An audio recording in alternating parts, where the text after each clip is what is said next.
Dear students, welcome back on my YouTube channel. तो अभी तक मैंने 2 या 3 वीडियोस डाली हैं। आई होप आप लोगों को पसंद आए। ठीक है, कमी होती है, सब में होती है, उन वीडियोस में भी होगी, मेरी वॉइस में भी होगी। हाँ, वॉइस में है क्योंकि माइक अभी मेरे पास अवेलेबल नहीं है। मैंने अभी ऑर्डर किया हुआ, देखते हैं कितने दिन में आ जाता है। जब तक वो आएगा उसके बाद जब हम स्टार्ट करें तो आई होप कि वॉइस अच्छी आए। तो मुझे भी आपकी हेल्प की ज़रूरत है। जब तक आप स्पॉट लाइक कमेंट वगैरह नहीं करेंगे, मुझे मेरी वीडियोस शेयर नहीं करेंगे, तो मन में थोड़ा ये रहेगा यार, पसंद तो आ नहीं रही, क्या करें बना के ना। तो थोड़ा सपोर्ट करिएगा मुझे। और देखते हैं अभी इतने लाइक वगैरह आए हैं, थैंक यू फॉर ऑल। तो कल हमने अपना टॉपिक किया था नाउन और आज हम करेंगे प्रोनाउन। तो मैंने उस दिन जो पार्ट्स ऑफ स्पीच की स्टार्टिंग वीडियो बनाई थी, तो मैंने उसके अंदर ये तो डेफिनेशन तो मैंने समझा ही दिया था। क्या होता है कि a pronoun is a word use instead of noun. कि प्रोनाउन ऐसा वर्ड होता है जो किसकी जगह पे यूज होता है, नाउन की जगह पे यूज होता है। आज हम थोड़ा उसके काइंड्स देखेंगे, टाइप्स देखेंगे उसके। मैंने स्कूल्स में जो स्कूलिंग स्टूडेंट है 4 लेके 10 तक के स्टूडेंट्स, उनके लिए मैंने 8 टाइप्स के बताते हैं। जैसे पर्सनल बता दिया, पजेसिव बता दिया, डेमोन्स्ट्रेटिव बता दिया, रिफ्लेक्सिव बता दिया, एम्फेटिक बता दिया, इसको एम्फेसाइजिंग भी बोलते हैं, इंडेफिनिट बता दिया, रिलेटिव बता दिया, इंटेरोगेटिव बता दिया। कितने हो गए? 1 2 3 4 5 6 7 8। ये मैन है। इनका यूज स्कूलिंग स्टूडेंट्स के लिए मतलब उनकी बुक्स वगैरह, उनका जो सिलेबस है वो ये कंटेंट करता है। देखिए अभी हम स्टार्ट करते हैं पर्सनल प्रोनाउन के लिए। ये प्रोनाउंस थोड़ा मैंने इसलिए ऐसे लिख दिया ताकि जो वर्डिंग है देखते ही आपको पता चल जाएगी कौन सा प्रोनाउन है। जैसे आई आ गया तो आप हर कोई कह देगा पर्सनल प्रोनाउन है, इसलिए मैंने इनकी वर्डिंग लिख दी कि कौन कौन से हैं जो मैंने इनके अंदर यूज किए जाते हैं। अब बात करते हैं पर्सनल प्रोनाउन की। बोलने वाला, सुनने वाला या जिसके बारे में बात की जाती है वो पर्सनल प्रोनाउन होता है। जैसे आई, वी फर्स्ट पर्सन होते हैं, हमेशा बोलते हैं। सुनता यू है जो सेकंड पर्सन हो गया। और बातें हम किसके बारे में करते हैं? ही, शी, इट, दे के बारे में। और बाकी जो बचे हैं वो सारे ऑब्जेक्टिव केस में यूज किए जाते हैं। तो आई होप आपको पर्सनल प्रोनाउन समझ में आया होगा। जैसे हम एक एग्जांपल देख लेते हैं। He is a good boy. यहाँ पे मैंने ही यूज किया, तो ही क्या है? पर्सनल प्रोनाउन, थर्ड पर्सन है, हम किसी और के बारे में बात कर रहे हैं। जैसे मैं बोल देती हूँ I told you he was going to school, कि वो स्कूल जा रहा है, मैंने तुम्हें बताया था, मैंने तुम्हें बताया था वह स्कूल जा रहा है। तो फर्स्ट, सेकंड और थर्ड पर्सन होते हैं वो पर्सनल प्रोनाउन में आते हैं। नेक्स्ट पजेसिव प्रोनाउंस के बारे में हम यूज करते हैं। कैसे यूज करेंगे? पजेसिव से हमें दिख रहा है कि पोजीशन के लिए जो वर्ड यूज किए जाएंगे वो क्या होंगे? पजेसिव। जैसे mine, ours, yours, his, hers, theirs. Noun से पहले इनका यूज नहीं होगा क्योंकि जैसे माई प्लस नाउन माइन बनता है, आवर प्लस नाउन आवर्स बनता है। एग्जांपल देखते हैं। Hours is a great country, कि हमारा एक महान देश है। तो आई होप पोजीशन का समझ में आएगा। जो वर्ड्स पोजीशन शो करते हैं वो क्या होते हैं? Possessive pronouns. अब बात करते हैं डेमोन्स्ट्रेटिव की, मतलब हिंदी में इसको बोलते हैं संकेतवाचक, जो पॉइंट आउट करते हैं वो क्या होते हैं? Demonstrative pronoun. जैसे this, that, these, those, such, that's. जैसे मैं बोलूँ किसी बिल्डिंग को देख के दिस इज अमेजिंग बिल्डिंग, या फिर दैट इज माई वो मेरा है। तो वहाँ पे दैट और दिस जो मैंने वर्डिंग यूज किया वो क्या है, डेमोन्स्ट्रेटिव, क्योंकि मैं सारा कार्य पॉइंट आउट कर रही हूँ उस चीज के लिए। नेक्स्ट हम बात करते हैं डिस्ट्रीब्यूटिव प्रोनाउन की।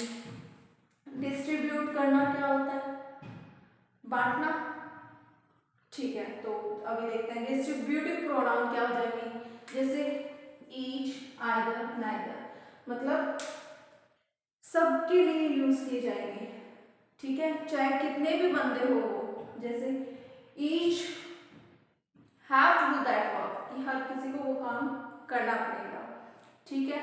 और हम एग्जांपल ले सकते हैं कि each of the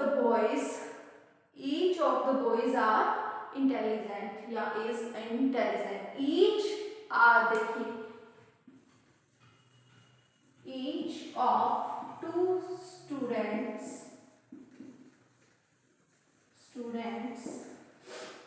are intelligent।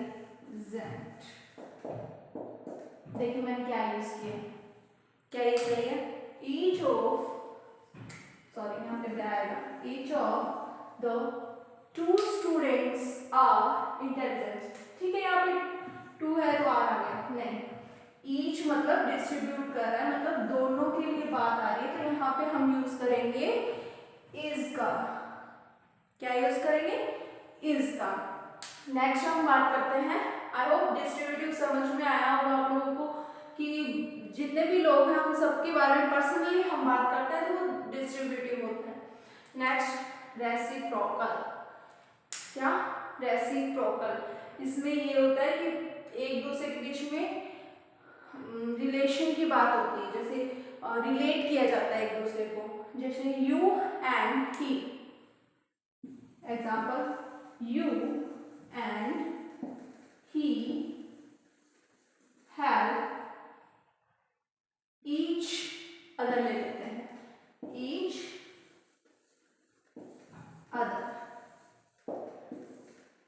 तुम्हें और उसको एक दूसरे की, तुम्हें और उसको या तुम या उसे एक दूसरे की हेल्प करनी है या करते हो, तुम और वह एक दूसरे की हेल्प करते हो। नेक्स्ट देखते हैं, आई होप रेसिप्रोकल समझ में आया होगा, इन दोनों को रिलेट किया है कि एक दूसरे की करनी है तुम्हें हेल्प या तुम करते हो एक दूसरे की हेल्प। नेक्स्ट हम देखते हैं रिफ्लेक्सिव प्रोनाउन, क्या, रिफ्लेक्सिव प्रोनाउन, इसको हिंदी में बोलते हैं निजवाचक, मतलब खुद के लिए, ठीक है। जैसे कोई पागल आदमी होता है, जनरली खुद को हर्ट कर लेता है ना, तो हम इसके लिए एग्जांपल ले सकते हैं, ही हर्ट्स हिमसेल्फ, ही हर्ट्स हिमसेल्फ, जैसे वह खुद को क्या करता है, चोट पहुंचाता है, मतलब जनरली वो करता है, इसलिए यहाँ पे ही हर्ट्स हिमसेल्फ आ गया, मतलब उसे खुद को ही पहुंचाई, किसी दूसरे को तो, दूसरे ने तो उसे नहीं पहुंचाए। ऐसे हम इनका भी यूज कर सकते हैं, वर्डिंग का अलग अलग जो भी सेंटेंस के अकॉर्डिंग हम यूज कर सकते हैं, मतलब इनका होता है खुद के लिए यूज, अपना। और बात आती है एम्फेटिक की, एम्फेटिक या एम्फेसाइज, मतलब एम्फेसिस से, एम्फेसिस से ये बना है, मतलब जोर दे या जोर दे के, दबाव दे के कुछ कहना, जैसे मैंने कह दिया डू इट बाय योरसेल्फ, कि अपना काम खुद से ही करो, ठीक है। या फिर ऑथर की बात कर लेते हैं, the author himself was puzzled, कि जो ऑथर खुद ही पजल्ड था, ऑथर खुद ही पजल्ड था, तो वो औरों की लाइफ के बारे में तो क्या ही लिखेगा, है ना। तो खुद पे जोर देके कहने के लिए तो ये वर्डिंग आती है, और यही वर्डिंग अगर अलग सेंटेंस में आती है, अब जब आप सेंटेंस पढ़ते हो तो आपका मीनिंग जो निकलता है उसके अकॉर्डिंग ये दोनों में से आपको फिल करना होगा। जैसे अगर कोई खुद से कोई काम कर रहा है तो उसके लिए क्या आएगा, रिफ्लेक्सिव प्रोनाउन, और अगर कोई दबाव देके खैर है कि ये मैं खुद ही कर लूँगा, तुम्हारी कोई ज़रूरत नहीं मुझे, तब कौन सा आएगा? एम्फेसिजिंग या फिर एम्फेटिक। नेक्स्ट बात आती है इंडेफिनिट प्रोनाउन की। हिंदी में बोलते हैं अनिश्चयवाचक सर्वनाम।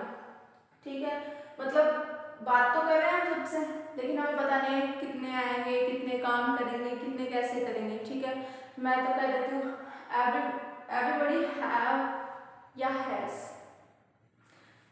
हर एक की बात करेंगे तो यहाँ पे एवरीबडी हैज आएगा। ओके, तो अब हम दूसरी बात करते हैं, everybody should love his country. देखिए मैंने क्या बोला, एवरीबडी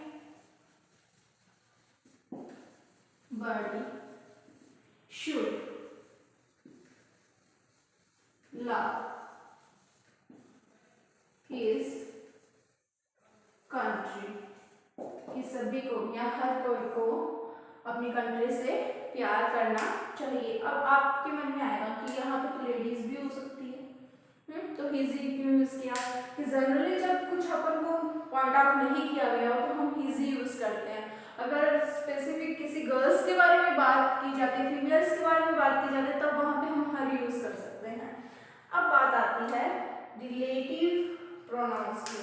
ऐसे कंजक्शन भी इनका यूज होता है, जैसे कि मैंने बताया था कि दो सेंटेंस वगैरह को जोड़ने के लिए हम कंजक्शन का यूज करते हैं। अभी रिलेटिव से हम समझेंगे कि रिलेट करने के लिए किन्हीं दो सेंटेंस या किन्हीं दो वर्ड्स को रिलेट करने के लिए जिस प्रोनाउन का यूज होता है वो क्या होता है?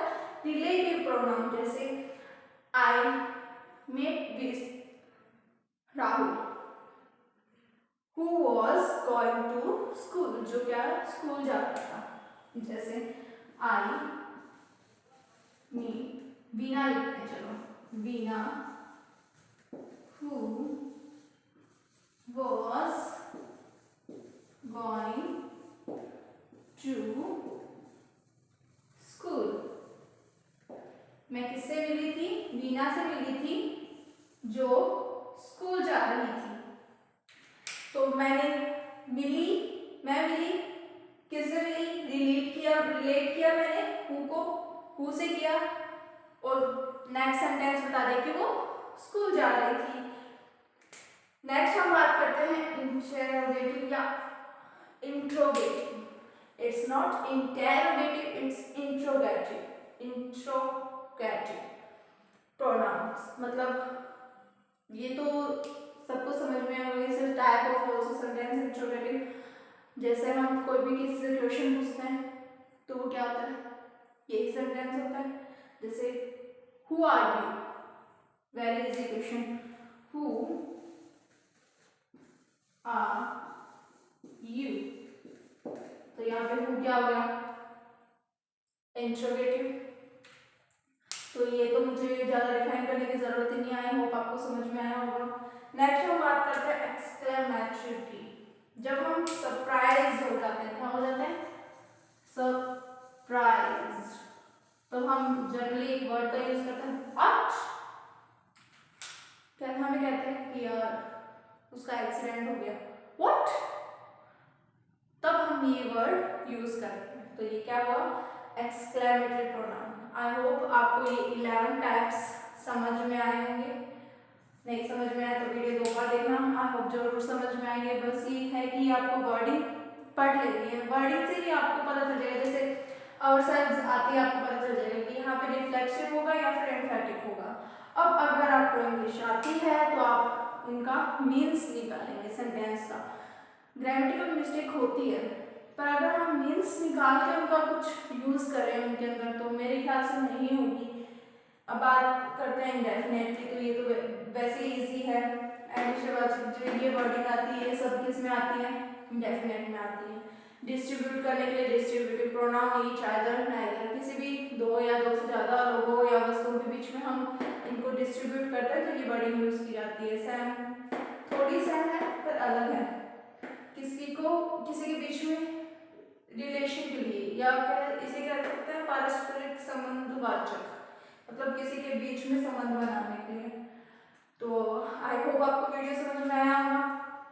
Thank you for watching my video. Please subscribe करिएगा, लाइक करिएगा और कमेंट का ऑप्शन जो है वहाँ पे पर प्लीज़ कॉम्प्लीमेंट दीजिएगा। Thank you.